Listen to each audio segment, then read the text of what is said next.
నమస్కారం వార్తలకు స్వాగతం. ముందుగా ముఖ్యాంశాలు. తెలంగాణ పునర్నిర్మాణ సభలో ముఖ్యమంత్రి రేవంత్ రెడ్డి పలు అంశాలపై వివరణ.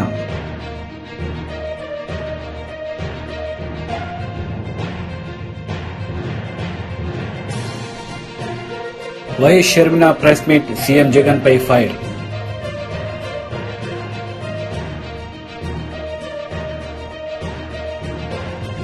తెలంగాణ పునర్నిర్మాణ సభలో సీఎం రేవంత్ రెడ్డి పాల్గొన్నారు. ఈ సందర్భంగా ఆయన ప్రసంగించారు. 12 ఇస్తే మోడీకి అమ్మినావు, రెండోసారి 9 ఇస్తే తీసుకుపోయి మోడీకి అమ్మినావు. మారుబేరగాలి కాక ఈడ ఎంపీలు కొనాలి, ఈడ ఎంపీలు గెలవాలి, ఢిల్లీకి వెళ్ళి మోడీకి అమ్ముకోవాలి. దీనికోసమేనా నీకు వేసేది? నేను ఇవాళ సూటిగా కేసీఆర్ని అడుగుతున్నా. ఈ దేశంలో ఉన్నాయి రెండే, ఒకటి ఎన్డీఏ కూటమి, రెండోది ఇండియా కూటమి. ఎన్డీఏ కూటమికి మోడీ ఉన్నాడు, ఇండియా కూటమికి మేమున్నాం. మా దాంట్లోకి రానీయము, మా నీడ కూడా తాకనీయం. ఆ ఇంటి మీద పిట్ట ఈ ఇంటి మీద కాలిస్తే కాల్చి అవతలేస్తాం. నువ్వు ఎట్లకెళ్ళి అవుతావా? మరి నేను అడుగుతున్నా, ఎట్లకెళ్ళి అవుతావు? ఒకటో రెండో ఏదైనా గెలిస్తే ఢిల్లీలో తాకట్టు పెట్టి మోడీ దగ్గర గులాంగిరి చేయిస్తాడు ఆయన. అందుకే మిత్రులారా, ఆలోచన చేయండి. ఇవాళ ఈ రాష్ట్రంలో, ఈ దేశంలో పేద ప్రజల ప్రభుత్వం ఏర్పడాలి అంటే 10 ఏళ్ళు ప్రధానమంత్రిగా ఉన్న నరేంద్ర మోడీ ప్రతి పేదవాడి ఖాతాలో 15 లక్షల రూపాయలు వేస్తా అన్నాడు. ప్రతి పేదవాడికి ఇల్లు కట్టిస్తా అన్నాడు. ప్రతి సంవత్సరం 2 కోట్ల ఉద్యోగాలు ఇస్తా అన్నాడు. రైతుల ఆదాయం 2 చేస్తా అన్నాడు. ఎవరి ఖాతాలన్నా మోడీ 15 లక్షలు వేసిండా? మిత్రులారా, వేసిండా? మీకేమన్నా ఇల్లు కట్టించిండా? మీకు ఉద్యోగాలు ఇచ్చిండా? మన ప్రాంతానికి ఎప్పుడన్నా వచ్చిండా? పోనీ మీ ప్రాంతంలో ఆదివాసీ బిడ్డ స్వయం బాబురావుని ఎంపీ గెలిపించిండు, మంత్రి పదవిని ఇచ్చిండా? మరి ఏమి ఇయ్యనప్పుడు ఈ ప్రాంతంలో మోడీకి ఓటెందుకు వేయాలని నేను అడుగుతున్నా. మీరు ఆలోచన చేయండి. ఇవాళ మతం పేరు మీద ఒకడు, మద్యం పేరు మీద ఇంకొకడు రేపు ఎన్నికల్లో ఓట్లు అడగనికి వస్తారు. ఇవాళ మతం ఒక రకం మత్తు అయితే మద్యం ఇంకొక రకం మత్తు. మోడీ కేడీ ఇద్దరు ఒక్కటయ్యి కాంగ్రెస్ను అడ్డుకోవాలని చూస్తున్నారు. అందుకే మిత్రులారా, ఆదిలాబాద్ దత్తత తీసుకునే బాధ్యత మాది, మా ప్రభుత్వంది.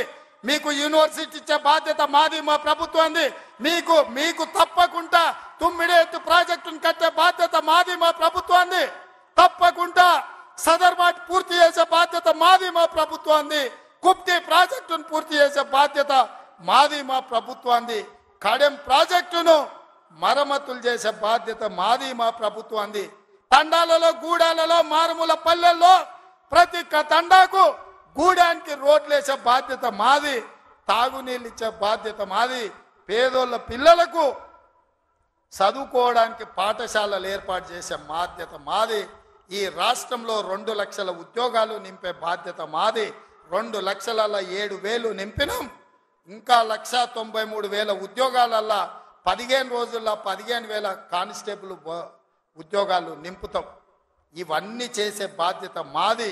అందుకే మిత్రులారా, ఏ ఆదిలాబాద్, ఏ ఇంద్రవెల్లి సాక్షిగా ఆగస్టు 9, 2021 నాడు దళిత గిరిజన దండోర పేరు మీద ఎన్నికల సమర శంఖాన్ని పూరించినమో, మీ ఆశీర్వాదం తీసుకొని గుండెల నిండా మీరు ఇచ్చిన ధైర్యాన్ని నింపుకొని తెలంగాణ మూలల నేను మా మిత్రులందరూ కలిసి సమన్వయం చేసుకొని ఇవాళ ఇందిరమ్మ రాజ్యం తెచ్చినాం. అదే విధంగా ఇవాళ మళ్ళీ రాబోయే లోక్సభ ఎన్నికల్లో ఈ దేశానికి రాహుల్ గాంధీ గారు ప్రధానమంత్రిగా చెయ్యాలి అంటే కన్యాకుమారి నుంచి కశ్మీర్ వరకు 150 రోజులు 4,000 కిలోమీటర్లు మండు టెండల్లో, మంచు కొండల్లో నిర్విరామంగా పాదయాత్ర చేసిండు. ఇవాళ మణిపూర్ నుంచి మహారాష్ట్ర వరకు యాత్ర చేస్తున్నాడు. అలాంటి త్యాగం చేసే నాయకుడు, వాళ్ళ నాయనమ్మ ఈ దేశం కోసం ప్రాణం ఇచ్చింది, వాళ్ళ నాయన ఈ దేశం కోసం ప్రాణాలు ఇచ్చాడు, వాళ్ళ అమ్మ ఈ దేశం కోసం పదవి త్యాగం చేసింది. అలాంటి గొప్ప నాయకుడు ఇందిరమ్మ మనవడు ఈ దేశానికి ప్రధానమంత్రి కావాలి. రాహుల్ గాంధీ ప్రధానమంత్రి కావాలి అంటే ఆదిలాబాదు గడ్డ మీద కాంగ్రెస్ జెండా ఎగరాలి. మీరందరు సిద్ధం కదా? ఇవాళ ఈ వేదిక మీద నుంచి సూటిగా టిఆర్ఎస్ నాయకులకు నేను చెప్పదలుచుకున్నా,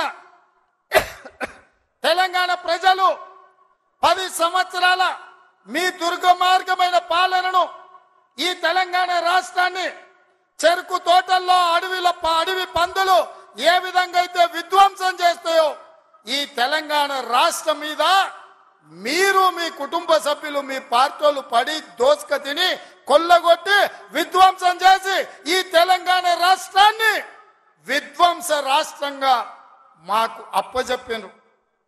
7 లక్షల కోట్ల రూపాయల అప్పులు తెచ్చిండ్రు. మరి 7 లక్షల కోట్ల రూపాయల అప్పులు తెచ్చిన మీరు ఆనాడు మేము కట్టిన కడెం ప్రాజెక్టు కూలిపోతుంటే మరమ్మతులు చేసిండ్రా? ఈ ప్రాంతంలో సదర్మాటు ప్రాజెక్టు కట్టాలి అని అంటే సదర్మాట్కి వైఎస్ షర్మిలారెడ్డి ప్రెస్ మీట్ నిర్వహించారు. ఈ సందర్భంగా ఇరు పార్టీలపై ఆమె మండిపడ్డారు. Standards, decentralized administration and restructuring of existing 13 revenue districts into 25 districts.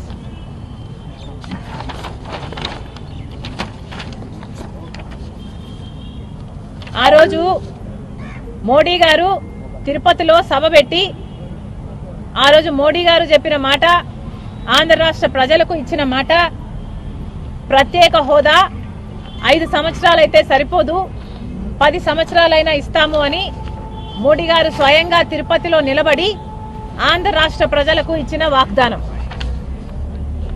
అలాగే మన రాష్ట్రాన్ని, ఆంధ్ర రాష్ట్రాన్ని, సీమాంధ్రను స్వర్ణాంధ్ర చేస్తానన్నాడు. పోలవరం ప్రాజెక్టు పూర్తి చేస్తామని ఆంధ్ర రాష్ట్ర ప్రజలకు మోడీ గారు స్వయంగా మాటిచ్చారు. మరి ఇవన్నీ ఏమయ్యాయి అని మోడీ గారు ఢిల్లీలో కూర్చొని ఇక్కడ కాంగ్రెస్ పార్టీ తరఫున, ఆంధ్ర రాష్ట్ర ప్రజల తరఫున Congress party ప్రశ్నిస్తుంది.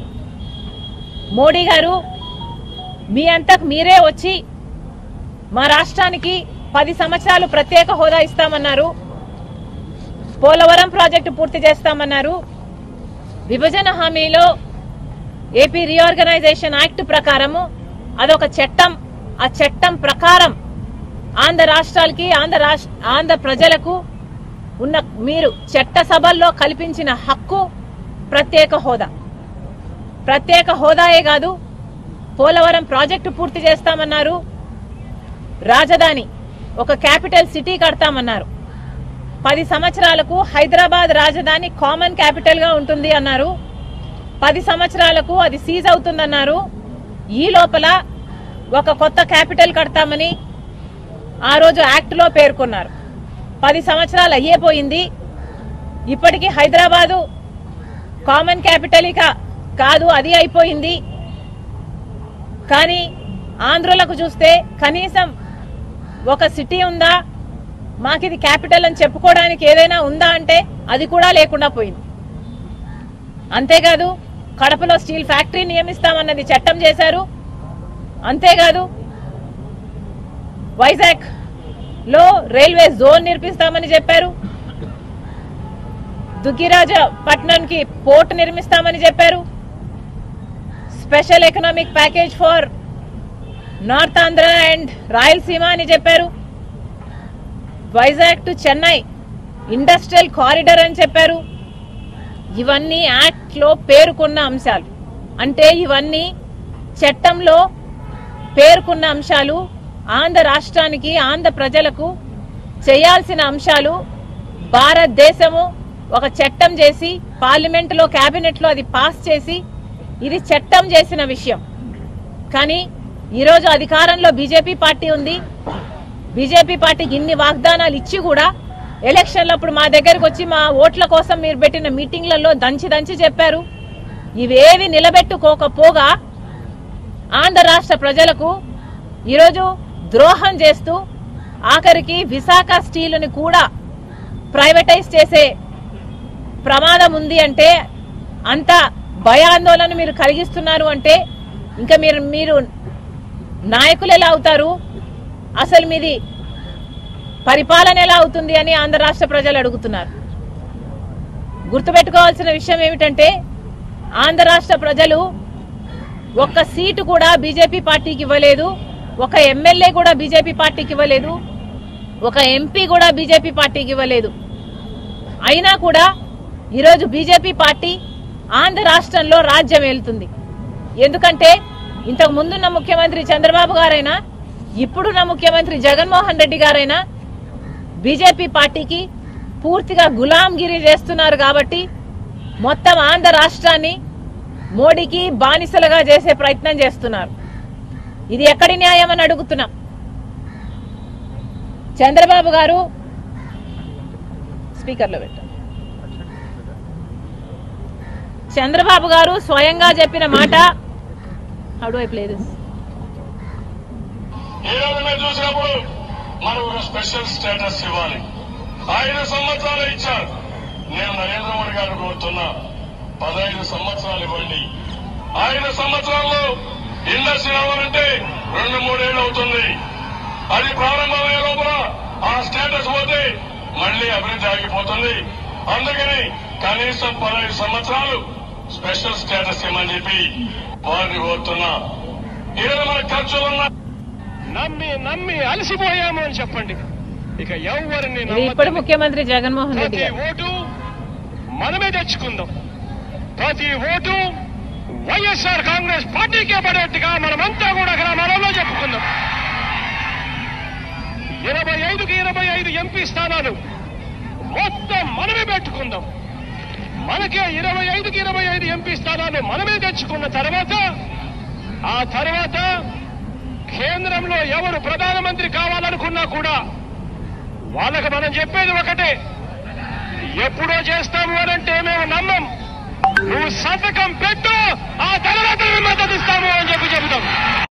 BJP leader DK అరుణ ప్రెస్ మీట్ నిర్వహించారు. ఈ సందర్భంగా పలు అంశాలపై ఆమె మాట్లాడారు. మరి వాళ్ళకందరికీ కూడా పనులు చేయించిన సర్పంచులకు మరి బిల్లులు ఇవ్వకుండా, మరి వాళ్ళు చేసిన పనులకు ఎలాంటి ఇది కాకుండా వాళ్ళందరూ ఈరోజు బాధపడి ఏమవుతుంది అనేటటువంటి పరిస్థితితో ఈరోజు ఆందోళన చెందుతున్నటువంటి పరిస్థితి ఉంది. మరి వాళ్ళకందరికీ కూడా వాళ్ళు చేసినటువంటి పనులకన్నిటికీ కూడా మరి ఎంబడే చేసిన పనులనన్నీ గుర్తించి మరి పనులు చేసిన వాటికి అన్నిటికీ కూడా బిల్లులు కూడా చెల్లించాల్సినటువంటి అవసరం ఉంది. సర్పంచులను ఈరోజు పదవి దిగిపోయిందని చెప్పేసి వాళ్ళ బిల్లులు చెల్లించకుండా వాళ్ళను మళ్ళీ ఆందోళనతో వాళ్ళు మానసికంగా కుమ్మిపోయేటువంటి పరిస్థితి తీసుకురావద్దు. ఈ ప్రభుత్వం వెంబడే వాళ్ళ పనులు చేసినటువంటి బిల్లులు చెల్లింపులు చేయాలని కూడా ఈ సందర్భంగా నేను కోరుతా ఉన్నాం. మరి ఎన్నికలు ఒక పక్క గెలుస్తామనే ధీమా ఉంటే సర్పంచ్ ఎన్నికలు మరి ఇప్పుడు పెట్టలేదు.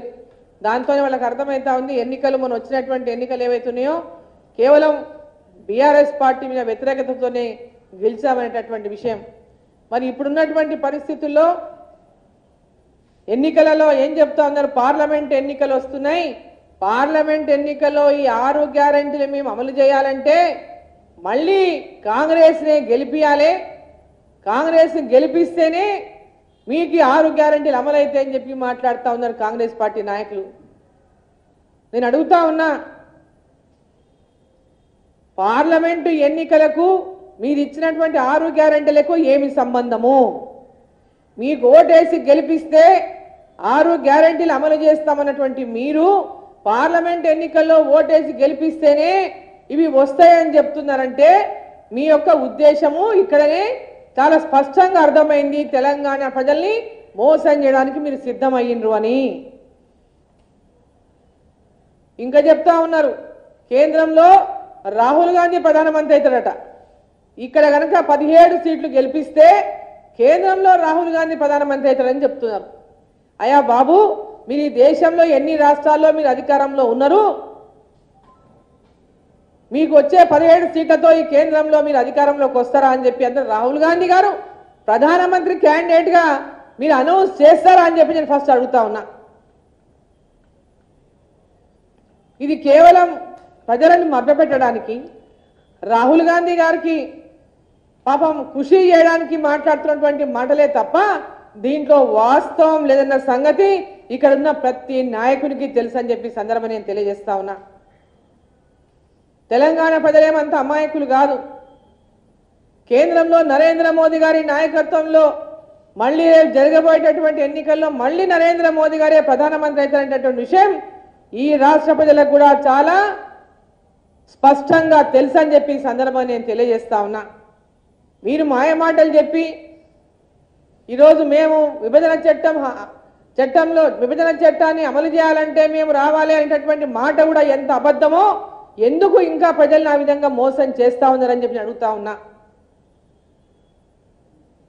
ఈరోజు ప్రజల్ని మోసగించడం మానేయండి, ప్రజలకు ఇచ్చిన హామీలు నిలబెట్టుకోండి. కేసీఆర్ లాగానే మీరు కూడా వ్యవహరిస్తూ ఉన్నారు. మీకు కేసీఆర్కి పెద్ద తేడా ఏం కనిపిస్తలేదు.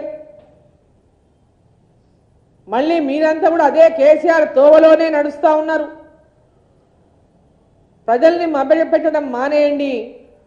తెలంగాణలో పార్లమెంటు స్థానాలు అత్యధికంగా గెలిస్తేనే తెలంగాణలో అభివృద్ధి సాధ్యమవుతుంది. భారతీయ జనతా పార్టీని ప్రజలు గెలిపిస్తామనేటటువంటి ఒక ఆలోచనతో ఇవాళ తెలంగాణ ప్రజలు ఉన్నారు. తెలంగాణలో పార్లమెంటు సీట్లు పెద్ద ఎత్తున గెలిస్తేనే మా ప్రాంతం అభివృద్ధి అవుతుందని ఈరోజు తెలంగాణ ప్రజలు ఆలోచిస్తూ ఉన్నారు. ఈరోజు మీరే స్పష్టంగా చెప్తున్నారు, తెలంగాణలో అన్ని అప్పుల పాలు చేసిండు, ఏమీ లేదు, ఖజానా ఖాళీ అని. నరేంద్ర మోదీ గారి దగ్గరికి వెళ్ళి రాష్ట్ర ప్రభుత్వానికి సహకారం చేయాలని చెప్పి కోరి వచ్చినారు. వీటికి వచ్చినాక మళ్ళీ ప్లేట్ తిప్పి ఏది పడితే అది మాట్లాడుతున్నారు. ఒక గౌరవాన్ని ప్రధానమంత్రికి గౌరవించడం నేర్చుకోండి. ఇంతకుముందు మీరు చెప్పిండ్రు కేసీఆర్కి, మీరు కూడా ప్రధానమంత్రిని గౌరవించడం నేర్చుకోండి. ఈ రాష్ట్ర అభివృద్ధి కోసం రేపు వచ్చేది భారతీయ జనతా పార్టీ కేంద్రంలో ఎన్డీఏ ప్రభుత్వమే. తెలంగాణలో అభివృద్ధి జరగాలన్నా, ప్రజలకు అన్ని రకాలుగా అభివృద్ధి అన్ని రంగాల్లో కావాలన్నా ఖచ్చితంగా కేంద్ర ప్రభుత్వం సహాయం ఇక్కడ అందాల్సిందే. ఇంకా పెద్ద ఎత్తున ఈ రాష్ట్రానికి సహాయం కేంద్ర ప్రభుత్వం నుంచి అందాలంటే ఇక్కడ పెద్ద ఎత్తున పార్లమెంటు స్థానాలకు భారతీయ జనతా పార్టీ నుంచి ఎంపీలను గెలిపించాల్సినటువంటి అవసరం ఉందని చెప్పి ఈ సందర్భంగా నేను తెలియజేస్తూ, మరి రాబోయే ఎన్నికల్లో భారతీయ జనతా పార్టీ అత్యధిక స్థానాలను మేడ్చల్లో ఎమ్మెల్యే మల్లారెడ్డి విజయోత్సవ సభలు నిర్వహించారు. ఈ సభలో మాజీ మంత్రి కేటీఆర్ ముఖ్య అతిథిగా హాజరయ్యారు. ఈ సందర్భంగా ఎమ్మెల్యే మల్లారెడ్డి కేటీఆర్ ప్రసంగించారు. మనకంటే కూడా 10 ఏళ్ల ముందు వాళ్ళే ఉండడు. ఇక్కడ ఒక్క కరెంట్ ఇయ్యలేదు, నీళ్లు ఇయ్యలేదు, ఒక 200 పింఛనిత్తురు. వాళ్ళంతా ఏమి ఇయ్యకపోదు, మోసం చేస్తురు, మోసం మాటలు మాట్లాడతారు, దగా మాటలు మాట్లాడతారు, మోసపూరిత మాటలు మాట్లాడొచ్చారు. ఇప్పుడు వాళ్ళు ప్రభుత్వంలో 6 గ్యారంటీలు అంటారు, 440 గ్యారంటీలు తయారు చేసిండ్రు. కానీ 1-2 ఇస్తున్నారు, దాంట్లో కూడా కొట్లాట పెడుతున్నారు. వాళ్ళు ఇయ్యరు, వాళ్ళు ఇచ్చే మనసు లేదు. మొన్న మన సీఎం రేవంత్ రెడ్డి అంటాడు, మాకు కాంగ్రెస్ కు ఓటేసి కేంద్రంలో మేము వస్తే ఈ 6 గ్యారంటీలు చేస్తామంటాడు. ఎంత దరిద్రమయ, ఎన్ని అబద్ధాలు, ఇంత అబద్ధాల ప్రజలను ఇంత మోసం చేస్తారా? కానీ ప్రజలంతా గుర్తుపట్టుకుంటున్నారు. ప్రజలలో డిస్కషన్ వచ్చింది, కాంగ్రెస్ మోసం పోయింది, మనల్ని మోసం చేసింది. ప్రజలు మన కాంగ్రెస్ అబద్ధాలు చెప్పింది, కాంగ్రెస్ అంతా మాయమాటలు చెప్పింది. మనం ఇక కాంగ్రెస్ ను నమ్మొద్దని 50 రోజులలోనే ప్రజలకు అంత అర్థమైపోయింది. ఊర్లో చర్చ, హోటల్ చర్చ, ప్రతి గ్రామంలో చర్చ. అయ్యో మన కేసీఆర్ రాలేదు, అయ్యో మనం మోసపోయినాం, అయ్యో మనం ఓడిపోతాం అనుకోలేదు అని చెప్పి చర్చలు మొత్తం మొదలైపోయినాయి. కాబట్టి ఇప్పటి సంధి గట్టిగా ఉన్నారు. పెద్దగా వాళ్ళు ఏమి ఉరగబెట్టేది ఏం లేదు. వాళ్ళ మీదనే ఆల్రెడీ వాళ్ళ కేంద్ర ప్రభుత్వంలో కూడా జోడో యాత్ర చేస్తే రాహుల్ గాంధీ అంతా చోడో యాత్రలు అయిపోయింది. మమతా బెనర్జీ వెళ్ళిపోయింది, వాళ్ళ ఇండియాల కూటమిలోకి వెళ్ళి ఆప్ వెళ్ళిపోయారు, పంజాబ్ వెళ్ళిపోయారు, నితీష్ బీఆర్ ఆయన వెళ్ళిపోయాడు. ఆడ ఎవ్వరు మిగలలే, ఒక్కడే మిగిలిండు రాహుల్ గాంధీ. ఆయన ఎవ్వడు వస్తలేడు. ఇండియా కూటమి లేదు, పీఠమీ లేదు. అంతా వాళ్ళు మనని కేసీఆర్ ను ఇన్ని అభివృద్ధులు చేస్తే 9 పోయింది, జనవరి 9 పోయింది, ఇంకో వారం అయితే ఫిబ్రవరి 9 వస్తుంది. ఇప్పటి వరకు అతి లేదు, గతి లేదు. రైతు రుణమాఫీ ఆడబిడ్డలకు చెప్పిండు, ఏమన్నాడు? మహాలక్ష్మి అనే పథకం తెస్తా, 2500 రూపాయలు ఇస్తా నెలకు కోడళ్లకు, అత్తలకేమో 4000, కోడళ్లకు 2500 రూపాయలు ఇస్తా అని చెప్పిండా లేదా? మరి ఇప్పటి వరకు చాలా అయిందా? 100 రోజులు అన్నారు, 100 రోజులు కూడా చూద్దాం, తొందర ఏం లేదు. మార్చి 17కు 100 రోజులు నిండుతుంది. రాష్ట్రంలోని 1,57,00,000 మంది ఆడబిడ్డలు ఎదురు చూస్తాండ్రు. 18 ఏళ్లు నిండిన ఆడబిడ్డలు 1,57,00,000 మంది ఓటర్ లిస్ట్ లో నమోదు చేయించుకున్న వాళ్ళు ఉన్నారు. వాళ్ళందరూ ఎదురు చూస్తున్నారు, మా ఖాతాల్లో నెలకు 2,500 వేస్తాడా లేదా మళ్ళేమైనా కథలు పెట్టి కటింగ్లు పెడతాడా అని చెప్పి ఆడబిడ్డలు కూడా ఎదురు చూస్తా ఉన్నారు. అదే విధంగా ఫ్రీ 500 రూపాయలకు సిలిండర్ అన్నారు. ఇంకా చాలా మాటలు చెప్పిన, ఒకటి రెండు కాదు. రైతులకైతే బోనస్, క్వింటల్ కు 500 బోనస్ అన్నారు. రైతు కూలీలకు 12,000 అన్నారు.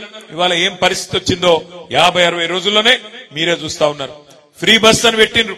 మరి ఆ ఫ్రీ బస్సులో ఇవాళ పరిస్థితులు ఎట్లున్నాయో వీడియోలు తిరుగుతున్నాయి, సోషల్ మీడియాలో మీరే చూస్తున్నారు. ఆడబిడ్డలు ఒకరినొకరు కొట్టుకుంటున్నారు. ఆ బస్సు డ్రైవర్ ఎక్కే సీట్లకే లెక్కుతున్నారు, కండక్టర్లు ఎక్కే దానికే లెక్కుతున్నారు, కిటికీలకే లోపల దుక్కుతున్నారు. ఒకళ్ళ జుట్లు ఒకళ్ళు పట్టుకొని కొట్టే పరిస్థితి వచ్చినది, చెప్పులతో కొట్టుకుంటున్నారు. అంటే బాధ ఏంటంటే ఒక దిక్కేమో మగోళ్ళు టికెట్లు పెట్టి కొనుక్కున్న మగోళ్ళేమో వాళ్ళు నిలబడతారు, ఇటు ఆడబిడ్డలేమో సీట్లు దొరకక వీళ్ళు కొట్లాడతారు. అక్కడ ఆటో వాళ్ళేమో 6.5 లక్షల మంది ఆటో డ్రైవర్లు కడుపు గాలి. ఆఖరికి నిన్న ఒక ఆయన ఆటో కూడా తీసుకుపోయి ముఖ్యమంత్రి గారు, డిప్యూటీ సీఎం గారి ఇంటి దగ్గర తీసుకుపోయి అక్కడ వాళ్ళ ఇంటి ముంగట్నే కాల్ చేసిన పరిస్థితి వచ్చింది. 50-60 రోజుల్లోనే ఇలా ఇంత వ్యతిరేకత ఈ ప్రభుత్వం మీద మూట కట్టుకొని ఈ ప్రభుత్వానికి బుద్ధి చెప్పడానికి ప్రజలు సిద్ధంగా ఉన్నారు. ఒకటి మాత్రం వాస్తవం, వీళ్ళు ఇచ్చిన 420 హామీలు, వాళ్ళు ఇచ్చిన 6 గ్యారంటీలు కాదు. చాలా మంది తమ్ముళ్ళు తెలియక మాట్లాడుతున్నారు 6 గ్యారంటీలని. 6 గ్యారంటీలేమో 100 రోజులలో అమలు చేస్తామన్నారు. ఒక 420 హామీలు, యూత్ డిక్లరేషన్ అని, ఎస్సీ డిక్లరేషన్ అని, ఎస్టీ డిక్లరేషన్ అని, మైనారిటీ డిక్లరేషన్ అని, రైతు డిక్లరేషన్ అని, మహిళా డిక్లరేషన్ అని చెప్పి విడుదల చేసి 420 420 హామీలు ఇచ్చి ఇవాళ రేవంత్ రెడ్డి అక్కడ గద్దెనెక్కి ముఖ్యమంత్రి అయింది. ముఖ్యమంత్రి అయిన తర్వాత ప్రజలకు పనికొచ్చే పనులు చేయకపోగా పనికిమాలిన మాటలు మాట్లాడుతూ ఉన్నాడు. ఆయన అంటాడు కేసీఆర్ ను, బీఆర్ఎస్ ను 100 మీటర్ల లోపల బొంద పెడతా, పాతి పెడతా అని మాట్లాడుతున్నాడు.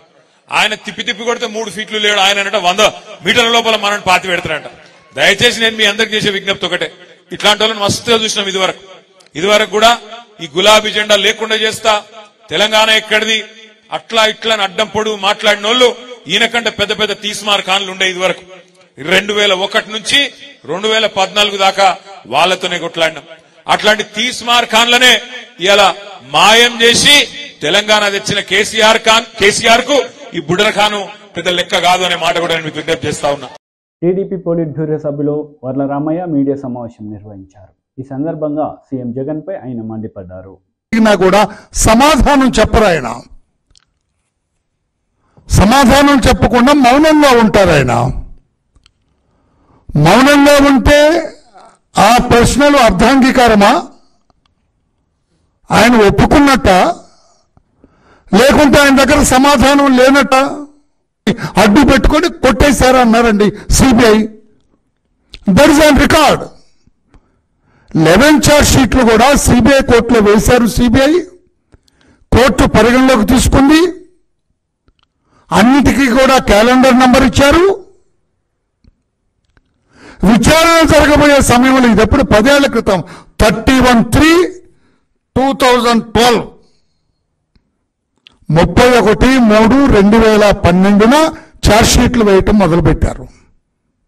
అంటే 10 సంవత్సరాలు 11 సంవత్సరాలు అయింది. జగన్మోహన్ రెడ్డి గారి మీద ఛార్జ్షీట్లు వేసి 11 సంవత్సరాలు అయింది. ఆయన మీద కేసుల విచారణ ఎందుకో ఆగిపోయింది. ఎందుకు ఆగిపోయింది అనేది ఇప్పుడు సుప్రీంకోర్టులో విచారణ జరుగుతుంది. అందులోకి నేను వెళ్ళను, సబ్జుడిస్ అవుతుంది కనుక. న్యాయశాస్త్రం గురించి కాస్త కూస్తే నాకు తెలుసు కనుక ఎందుకు ఆయన కేసుల విచారణ 11 సంవత్సరాలుగా అట్లా ఆగిపోయింది? Who stayed this?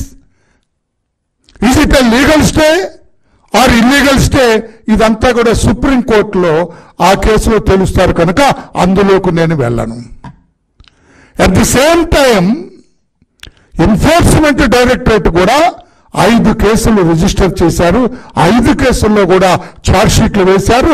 2,000 కోట్ల రూపాయల పైచిలకు ఆస్తులు స్వాధీనపరుచుకున్నారు జగన్మోహన్ రెడ్డి గారి ఆయన కో accused, connecting him as an accused for the offence. ఈ నేరానికి సంబంధించి ఇతను చేసిన తప్పులకు సంబంధించి దాదాపు 2,000 కోట్ల పైచిలకు ఆస్తులు ఆ లిస్టు కూడా ఉన్నది, ఏ ఆస్తులు లిస్టు కూడా నా దగ్గర ఉంది, సీజ్ చేసింది. ఇవన్నీ రాష్ట్ర ప్రజలకు వివరంగా చెప్పాల్సిన అవసరం లేదు, మీకు కూడా తెలుసు. నేను ఎందుకు ఈ రోజున ప్రెస్ ముందుకు వచ్చానంటే 8 ఎకరాల పొలం బిట్లుగా 10 సెంట్లు 15 సెంట్లు చేస్తే టోటల్ చేస్తే 8 ఎకరాల పొలం అన్యాయక్రాంతం చేశాడని జార్ఖండ్ సీఎం హేమంత్ సోరెన్ గారిని నిన్న ఎన్ఫోర్స్మెంట్ డైరెక్టరేట్ అరెస్ట్ చేశారు. అతను ముఖ్యమంత్రిగా ఉండగా, ముఖ్యమంత్రి పదవిలో ఉండగా అరెస్ట్ చేశారు. అప్పుడప్పుడు అతనితో రాజీనామా చేయించారు, సెంట్రల్ జైలుకి పంపించారు. I appreciate the action of enforcement directorate, excellent action. నేరం చేసిన వాడు ఎంతటి వాడైనా, ఏ స్థాయిలో ఉన్నా మన ఎన్ఫోర్స్మెంట్ డైరెక్టరేట్ ఏమీ కూడా వదలట్లేదు, గట్టిగా యాక్షన్ తీసుకుంటున్నారు. We appreciate dum. At the same time మా ముఖ్యమంత్రి గారి వైపు కూడా ఒకసారి చూడండి అని ఎన్ఫోర్స్మెంట్ డైరెక్టరేట్ని కోరుతూ ఉన్నాను నేను. ఇక్కడ జగన్మోహన్ రెడ్డి గారు అని ఒక ఆయన ఉన్నారు, ఆంధ్రప్రదేశ్ రాష్ట్ర. వార్తలు ముగించే ముందు ముఖ్యాంశాలు మరోసారి. తెలంగాణ పునర్నిర్మాణ సభలో ముఖ్యమంత్రి రేవంత్ రెడ్డి పలు అంశాలపై వివరణ.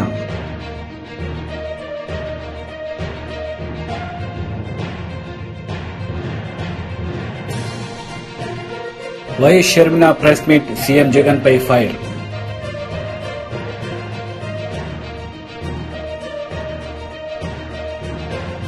ఈ వార్తలు ఇంతటితో సమాప్తం. తిరిగి ప్రసారమయ్యే వార్తలు మళ్ళీ కలుద్దాం. అంతవరకు సెలవు. నమస్తే.